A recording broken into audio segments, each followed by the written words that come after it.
ನಮಸ್ಕಾರ ರೈತ ಬಾಂಧವರೇ ಹಾಗೂ ರೈತ ಭಗಿನಿಯರೇ ಹಾಗೂ ಎಲ್ಲ ನನ್ನ ಆತ್ಮೀಯ ವೀಕ್ಷಕರೇ, ಇವತ್ತಿನ ದಿನ ಥೈಮ್ ಅಂತಕ್ಕಂಥ ಒಂದು ಸಸ್ಯದ ಕುರಿತಾಗಿ ಮಾತನಾಡೋಣ. ಇದು ಕಸವಾಗಿ ಬೆಳೆಯುತ್ತೆ ಗಾರ್ಡನ್ಗಳಲ್ಲಿ. ಇದನ್ನ ಅತಿಸಾರ ಬೇದಿ ಏನು ಮಕ್ಕಳಿಗೆ ಆಗ್ತದೆ ಅಥವಾ ಏಜ್ ಆದವ್ರಿಗೆ ಆಗ್ತದೆ, ಅದಕ್ಕೆ ಬಳಸ್ತಾರೆ ಅಂತಕ್ಕಂಥದ್ದು. ಥೈಮ್ ಅಂತಕ್ಕಂಥ ಸಸಿ ನೋಡಲಿಕ್ಕೆ ತುಂಬ ಚಿಕ್ಕ ಚಿಕ್ಕ ಎಲೆ, ರೌಂಡ್ ರೌಂಡ್ ಎಲೆಗಳ ಹೊಂದಿರ್ತದೆ. ಇದು ಪಾಟ್ನಲ್ಲಿ ಬೆಳೆದಿರುತ್ತೋ ಡೈಗ್ರಾಮನ್ನು ನಾನು ಇಲ್ಲಿ ಹಾಕಿದ್ದೀನಿ. ಆಯ್ತಾ? ಈಗ ಇದ್ರ ಬೊಟಾನಿಕಲ್ ನೇಮ್ ಅಥವಾ ಇದನ್ನು ವೈಜ್ಞಾನಿಕ ಏನಂತ ಕರೀತಾರೆ ಅಂದರೆ ಥೈಮಸ್ ವಲ್ಗ್ಯಾರಿಸ್ ಅಂತ ಕರೀತಾರೆ. ಮತ್ತು ಕಾಮನ್ ಆಗಿ ಆಡು ಭಾಷೆಯಲ್ಲಿ ಏನಂತ ಕರೀತಾರೆ ಅಂದರೆ ಕಾಮನ್ ಥೈಮ್ ಅಂತ ಕರೀತಾರೆ. ಇಂಗ್ಲೀಷ್ ಥೈಮ್ ಅಂತ, ಗಾರ್ಡನ್ ಥೈಮ್ ಅಂತ ಕರೀತಾರೆ. ಇದನ್ನು ಇಟಾಲಿಕ್ ಫುಡ್ಸಲ್ಲಿ ತುಂಬ ಯೂಸ್ ಮಾಡಲಾಗ್ತದೆ. ಇದರದ್ದು ಮೋಸ್ಟ್ ಪಾಪ್ಯುಲರ್ ಹರ್ಬ್ ಇದು. ಮಿಂಟ್ ಫ್ಯಾಮ್ಲಿಗೆ ಅಂದರೆ ನಮ್ಮ ಪುದೀನ ಫ್ಯಾಮ್ಲಿಗೆ ಸೇರಿರ್ತಕ್ಕಂಥ ತುಂಬ ಘಮ ಘಮ ಅಂತ ವಾಸನೆ ಬರ್ತಾ ಇರುತ್ತೆ. ತುಂಬ ಚೆನ್ನಾಗಿರುತ್ತೆ. ಹಲವಾರು ರೋಗಗಳಿಗೆ ಇದು ಕ್ಯೂರನ್ನು ಮಾಡ್ತದೆ ಅಂತಕ್ಕಂಥದ್ದು.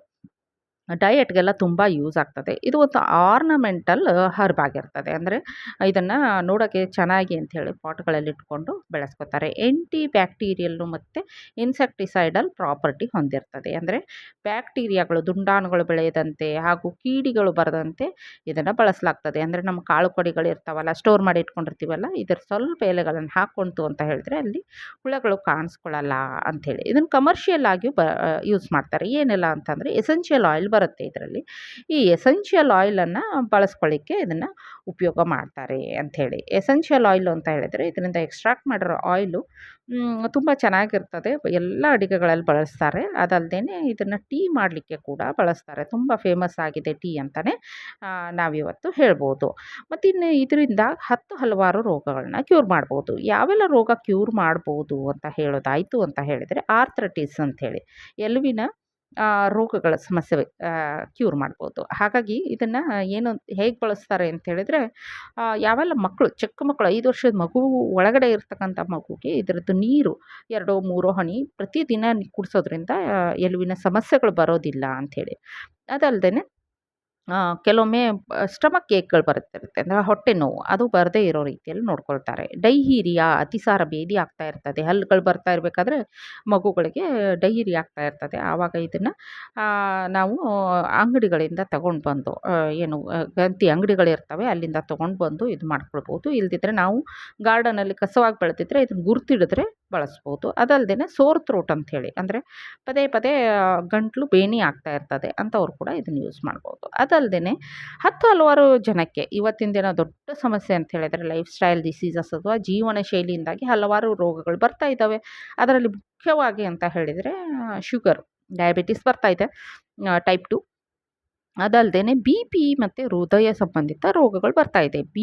ಹೈ ಬಿ-ಪಿ ಕಾಣಿಸ್ತಾ ಇದೆ. ಯಾಕಂದರೆ ಈಗ ಫಾಸ್ಟು ಅಂತ ಎಲ್ಲವೂ ಫಾಸ್ಟು, ಟಿಕೆಟ್ ತೆಗ್ಸೋದು ಫಾಸ್ಟ್ ಅಂತಲೇ ಅನ್ಕೋಬೇಕು. ಯಾಕೆ ಹೇಳಿದ್ರೆ ಫಾಸ್ಟಲ್ಲಿ, ಪ್ರೆಷರಲ್ಲಿ ಅಂದರೆ ಎಷ್ಟು ಸ್ಟ್ರೆಸ್ ತಗೋತೀವೋ ಅಷ್ಟು ಬಿ-ಪಿ ಜಾಸ್ತಿ ಆಗ್ತಾ ಇದೆ. ಇದು ನಮ್ಮ ಜೀವನ ಶೈಲಿ ಬದಲಾವಣೆಗೆ ಸಾಧ್ಯತೆಗಳು ಇಲ್ಲದೇ ಇರ್ಬೋದು. ಕೆಲವೊಂದು ಸಾರಿ ಆ ಟೆನ್ಷನ್ ನಮಗೆ ಅನ್ಅವಾಯ್ಡೇಬಲ್ ಇರ್ಬೋದು, ಅಂದರೆ ತಪ್ಪಿಸ್ಕೊಳ್ಳೋಕ್ಕಾಗದೇ ಇರ್ಬೋದು. ಆದರೆ ಇಂಥ ಒಂದು ಹರ್ಬ್ಸನ್ನು ಪ್ರತಿನಿತ್ಯ ಕಷಾಯ, ಟೀ ಅಥವಾ ಅಡುಗೆಗಳಲ್ಲಿ, ಸಿಹಿ ತಿಂಡಿಗಳಲ್ಲಿ ಬಳಸ್ತು ಅಂತ ಹೇಳಿದರೆ ನಮ್ಮ ಬ್ಲಡ್ ಪ್ರೆಷರ್ ಕಂಟ್ರೋಲಲ್ಲಿರುತ್ತೆ ಅಂಥೇಳಿ. ಅದಲ್ಲದೆ ಕಫ್‌ಗಳು ಕೂಡ ಇದನ್ನು ಬಳಸಲಾಗ್ತದೆ. ಕಫು ಅಂದರೆ ಕೆಮ್ಮು ಮತ್ತು ನೆಗಡಿ ಇರ್ತದಲ್ಲ, ಅಂಥ ಸಮಯದಲ್ಲಿ ಕೂಡ ಇದನ್ನು ಬಳಸಲಾಗ್ತದೆ ಅಂಥೇಳಿ. ಅದಲ್ಲದೆ ರೋಗ ನಿರೋಧಕ ಶಕ್ತಿಯನ್ನು ಕೂಡ ಇದು ತುಂಬ ಚೆನ್ನಾಗಿ ಬೆಳೆಸತ್ತೆ. ನಮ್ಮ ಮನುಷ್ಯನ ರೋಗ ನಿರೋಧಕ ಶಕ್ತಿಯನ್ನು ಬೆಳೆಸುತ್ತೆ. ಆದರೆ ಇದನ್ನು ಬಳಸಬೇಕಾದ್ರೆ ಹೇಗೆ ಅಂತ ಹೇಳಿದರೆ, ಯಾರು ಬಳಸ್ತಾ ಇದ್ದೀವಿ, ಮಗುಗಾದರೆ ತುಂಬ ಸ್ವಲ್ಪ ಪ್ರಮಾಣದಲ್ಲಿ ಹಾಕಬೇಕಾಗ್ತದೆ. ಈಗ ಇನ್ನೂ ಒಂದು ಸರಿ ನಾನು ಅದನ್ನು ಚಿತ್ರವನ್ನು ತೋರಿಸ್ತೀನಿ. ಎಷ್ಟು ಹಾಕಬೇಕು ಅನ್ನೋದನ್ನು ಕೂಡ ತಮಗೆ ಗಮನಕ್ಕೆ ತರ್ತೇನೆ. ಮಗು ಆಗಿದ್ದರೆ ತುಂಬ ಸ್ವಲ್ಪ ಜಗಿಲಿಕ್ಕೆ ಕೊಡಬೇಕು. ಇಲ್ಲ ದೊಡ್ಡವರಾಗಿದ್ದರೆ ಸ್ವಲ್ಪ ಜಾಸ್ತಿ ಪ್ರಮಾಣದಲ್ಲಿ ಕೊಡಬೇಕಾಗ್ತದೆ ಅಂತಕ್ಕಂಥದ್ದನ್ನು ಹೇಳ್ತಾ ಇದ್ರ ಕುರಿತಾಗಿ ಮಾತನ್ನು ಮುಗಿಸ್ತೇನೆ ನಾನು. ಎಲೆಗಳನ್ನು ಇನ್ನೊಂದು ಸರಿ ಡೈಗ್ರಾಮಲ್ಲಿ ನೋಡ್ಕೊಳ್ಳಿ, ಹಿಂದೆ ರಿವೈಂಡ್ ಮಾಡ್ಕೊಂಡು ನೋಡ್ಕೊಳ್ಬೋದು. ಇವತ್ತಿನ ಟ್ಯಾಗ್ಲೈನ್ ಬಂದು 12ನೇ ಶತಮಾನದಲ್ಲಿ ಶರಣೀಯರು ಆಗೋದ್ರು ನಮ್ಮ ಕರ್ನಾಟಕದಲ್ಲಿ ಅಲ್ವಾ. ಆ ಒಂದು ಸಂದರ್ಭದಲ್ಲಿ ಅಕ್ಕಮ್ಮ ಅಥವಾ ಅಕ್ಕ ಮಹಾದೇವಿ ಆಗೋದ್ರು ಅಲ್ವಾ.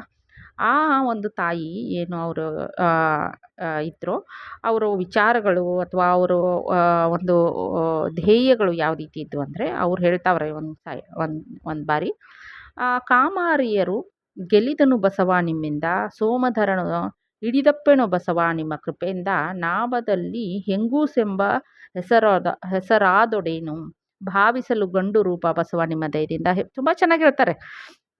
ಏನಂದರೆ ಯಾರ್ಯಾರೋ ಉದ್ಧಾರ ಆಗಿದ್ದಾರೆ. ನಾನು ಕೇವಲ ಹೆಣ್ಣು ಅನ್ನೋ ಉದ್ದೇಶ ಇಟ್ಕೊಂಡು ನನ್ನ ಮೇಲೆ ಕೃಪೆ ತೋರದೇ ಇರಬೇಡಿ ದೇವರೇ, ನನ್ನ ಮೇಲೂ ಕೃಪೆ ತೋರಿ. ನಾನು ಹೆಣ್ಣಾದ್ರೇನು ನಾನು ಕೆಲಸ ಮಾಡಿ ತೋರಿಸ್ತೇನೆ ಅಂತಕ್ಕಂಥ ಮಾತನ್ನು ಹೇಳ್ತಾರೆ.